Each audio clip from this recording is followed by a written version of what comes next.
आज सभी नई दिल्ली विधानसभा के वॉलंटियर्स का स्वागत है।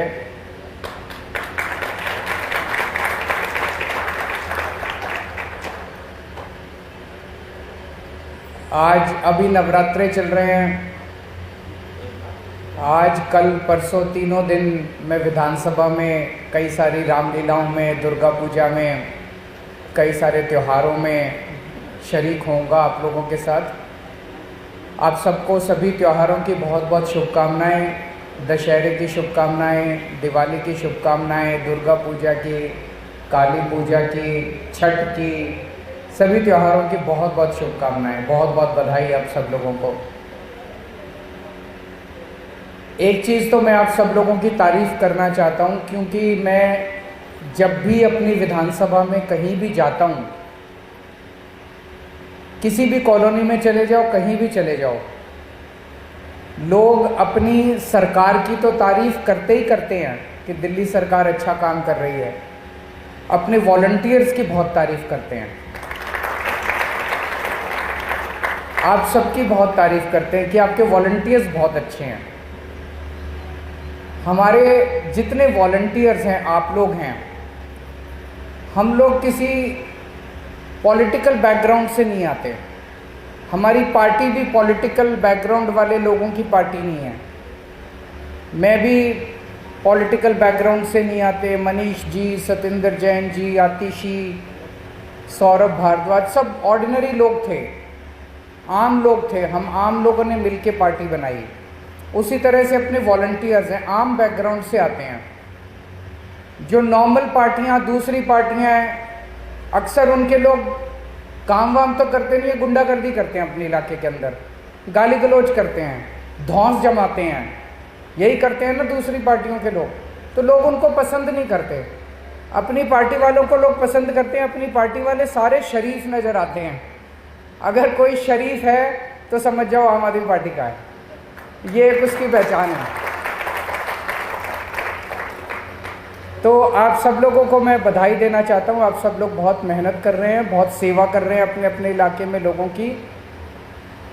अब एक चीज़ मैं इम्पॉर्टेंट है जो बात करना चाहता हूँ, वो है अब 2024 के चुनाव आ रहे हैं और इन लोगों को 2014 में और फिर 2019 में देश के लोगों ने बहुत भारी बहुमत देके जिताया था। ऐतिहासिक बहुमत था, अद्भुत बहुमत था। इनके पास मौका था कि ये चाहते तो देश को जबरदस्त तरक्की के रास्ते पे ले जा सकते थे। लेकिन आज देश में हम क्या देख रहे हैं? चारों तरफ माहौल इतना खराब हो गया है, इतना खराब हो गया है। आपस में लोगों के लड़ाई झगड़े होने लगे हैं। एक व्हाट्सएप ग्रुप के अंदर, व्हाट्सएप ग्रुप तो छोड़ो, परिवारों के अंदर बाप और बेटे की लड़ाई हो जाती है।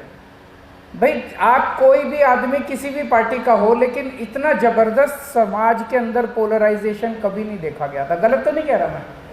इतने लड़ाई झगड़े, इतना भ्रष्टाचार, इतनी गुंडागर्दी, इतनी मारपीट, इतनी लूटमार, कहीं शांति नज़र नहीं आती।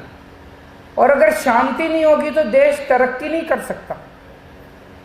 इस वक्त देश की हालत, और कोई तबका बता दो जो खुश हो इनसे, सारे दुखी हैं इन लोगों से। बेड़ा गर्क कर दिया इन्होंने, इकोनॉमी का बेड़ा गर्क कर दिया, सब चीज़ों का बेड़ा गर्क कर दिया। तो मुझे लगता है आज अगर सबसे बड़ी कोई देशभक्ति का काम हो सकता है तो वो एक ही है कि 2024 में इनको हटाओ। है कि नहीं है? 2024 में इनको हटाना सबसे बड़ी देशभक्ति का काम है। देश तभी तरक्की करेगा। इन्होंने जो निर्णय लिए कुछ समझ नहीं आता, ये क्यों निर्णय लेते हैं। ये निर्णय लेते हैं कि इनकी जगह कोई और निर्णय लेता है। 2016 में बोले कि भ्रष्टाचार दूर करने के लिए हजार हजार के नोट खत्म कर रहे हैं। इनसे पूछा, भाई हजार हजार के नोट खत्म करने से कैसे भ्रष्टाचार दूर होगा? तो बोले कि बड़े नोटों में काला पैसा रखने में सहूलियत होती है, तो इसीलिए बड़ा नोट खत्म कर रहे हैं, हजार हजार के नोट खत्म कर रहे हैं। और 1000 का नोट खत्म करके 2000 का नोट ले आए। तो बताओ भाई, बड़ा नोट 1000 के बदले 2000 का नोट ले आए तो कैसे भ्रष्टाचार? भ्रष्टाचार खत्म हुआ नोटबंदी से? कुछ नहीं खत्म हुआ। बोले आतंकवाद खत्म होगा, आतंकवाद खत्म हुआ उनसे? कुछ नहीं हुआ।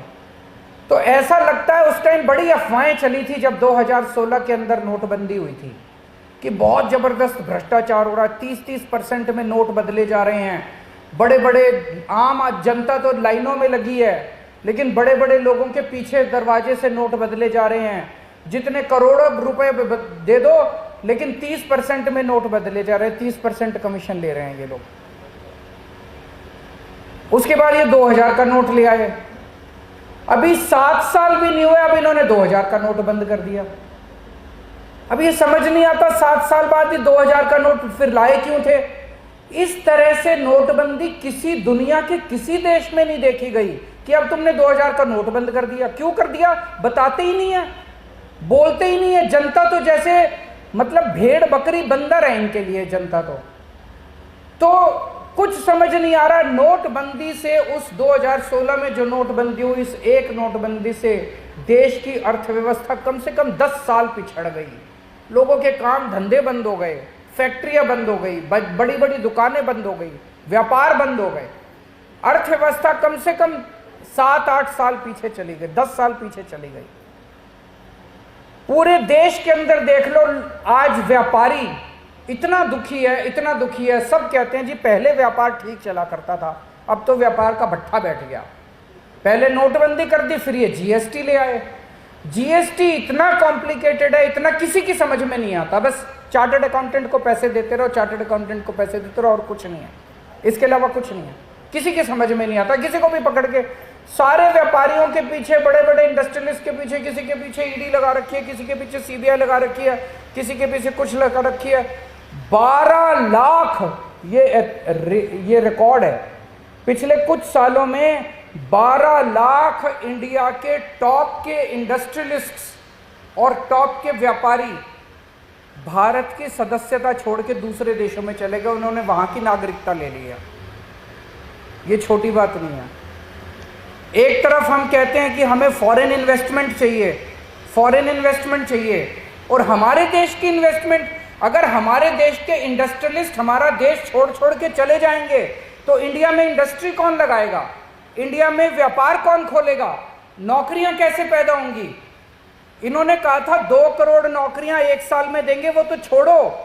सर्वे ये दिखाते हैं, केंद्र सरकार की रिपोर्टें ये दिखाती है कि जो मौजूदा नौकरियां हैं वो दिन ब दिन कम होती जा रही हैं। बढ़ने, पॉपुलेशन बढ़ रही है, दिन ब दिन नौकरियां कम होती जा रही हैं। तो बच्चों को रोजगार कहां से मिलेगा? 12 लाख लोग अगर देश छोड़ के, बड़े बड़े लोग देश छोड़ के चले गए, सोचने वाली बात है। जिसको देखो उसके पीछे, और इन अपने वालों के पीछे नहीं लगाते। एक दिन कहेंगे फलाना आदमी, फलाना नेता सबसे बड़ा चोर है, अगले दिन उसको अपनी पार्टी में शामिल करके उसको डिप्टी सीएम बना लेंगे। एक दिन कहेंगे ये सबसे बड़ा डाकू है, इसने बहुत भ्रष्टाचार करा है, चक्की पीसिंग, और अगले दिन उसको अपनी पार्टी में शामिल करके और उसको बड़ा पद दे देंगे, उसको मंत्री बना देंगे।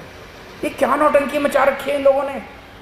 कहते हैं भ्रष्टाचार दूर कर रखे हैं। सबसे ज्यादा भ्रष्टाचार इन लोगों ने किया अगर भारत में। एक ही ये कहते हैं 1 नेशन 1 फ्रेंड, सबका एक ही दोस्त होना चाहिए। इनका एक दोस्त है, सबका एक ही दोस्त होना चाहिए। सबके पीछे एजेंसी है। मनीष सिसोदिया जेल में है, मनीष सिसोदिया पे 4-4 रेड हो चुकी, सतिंदर जैन पे 6-6 रेड हो चुकी, चवन्नी नहीं मिली, 5 पैसे नहीं मिले। इनके दोस्त के ऊपर एक भी रेड नहीं हुई जिसके ऊपर इतने आरोप लग चुके हैं। तो मामला भ्रष्टाचार का नहीं है। इन्होंने बेड़ा गर्क कर दिया, सारी इकोनॉमी का बेड़ा गर्क कर दिया। और जितने चोर चक्के लफंगे, लड़कियों को छेड़ने वाले, हमारी महिला प्लेयर्स थी उनको छेड़ने वाले, सब इनकी पार्टी में, सब इनकी पार्टी में। इनकी पार्टी एक तरह से प्रोटेक्शन देती है। कोई कहीं चोर उचक्का लफंगा गलत काम कराए, इनकी पार्टी शामिल कर ले, उसके बाद किसी एजेंसी की, पुलिस की हिम्मत नहीं है जो उसको हाथ लगा दे, जो उसको कुछ कर दे। तो इन्होंने तरक्की का तो एक भी काम नहीं किया। आज सबसे बड़ी 3 समस्याएं हैं देश के सामने: महंगाई, बेरोजगारी और भ्रष्टाचार। और इन तीनों पे इन लोगों का कोई भी वो नहीं है। तो मेरा आप लोगों से निवेदन है कि अब हमें खूब मेहनत करनी पड़ेगी। अभी तक लोग कहते थे विकल्प नहीं है, अब इंडिया अलायंस को सब लोग विकल्प की तरह देख रहे हैं कि ये इंडिया अलायंस, जब से इंडिया अलायंस बना है, मेरे पास बहुत मैसेजेस आए, बहुत लोगों के संदेश आए कि इंडिया अलायंस अगर टिक गया और टिकेगा, अगर इंडिया अलायंस टिक गया तो 2024 में इनकी सरकार दोबारा नहीं बनने वाली। तो आप लोगों की जिम्मेदारी है एक एक घर में जाके अपने दोस्तों से, अपने रिश्तेदारों से, अपनी अपनी कॉलोनी में लोगों से बात करनी पड़ेगी कि इस बार इनको भगाओ। अगर तरक्की चाहते हो, परिवार का भला चाहते हो, अपने परिवार की सोचो। और एक चीज है, अंधभक्तों से मत उलझना, देशभक्तों से बात करना। जो देशभक्त है वो आपकी बात सुनेगा, आपके साथ बात करेगा। जो अंधभक्त है उसको देश से कोई लेना देना नहीं है, उसको एक आदमी से प्यार है बस। और 2 मिनट में पता चल जाता है कोई देशभक्त है कि अंधभक्त है। जो अंधभक्त है वो देशभक्त हो ही नहीं सकता, और जो देशभक्त है वो अंधभक्त हो ही नहीं सकता। दोनों बिल्कुल अलग अलग जातियां हैं। तो अंधभक्तों से बिल्कुल मत उलझना, वो नहीं मानने वाले। जो देश की सोचते हैं, देश के लिए पीड़ा रखते हैं, उन लोगों से बात करनी है, घर घर जाना है। अब 5-6 महीने हैं, हम स्पेसिफिकली पूरा प्लान बना रहे हैं, दिल्ली का भी, अन्य राज्यों का भी। वो पूरा प्लान आपके साथ शेयर करेंगे, आपकी ट्रेनिंग भी करेंगे, और थोड़ा सा टाइम आप लोगों को देना पड़ेगा। ये चुनाव देश के लिए बहुत ज़रूरी है, क्योंकि और अगर 5 साल ये लोग आ गए तो देश का बेड़ा गर्क कर देंगे, ये लोग बिल्कुल ख़त्म कर देंगे इस देश को। आप सब लोगों का बहुत बहुत शुक्रिया, और गॉड ब्लेस यू। सब लोगों के त्योहारों की बहुत बहुत शुभकामनाएं। और मेरे ख्याल से एक फ़ोटो भी हो जाए, तो मेरा सुझाव है एक लाइन आती जाए, फ़ोटो खिंचवा के फिर चलती जाए, फिर दूसरी लाइन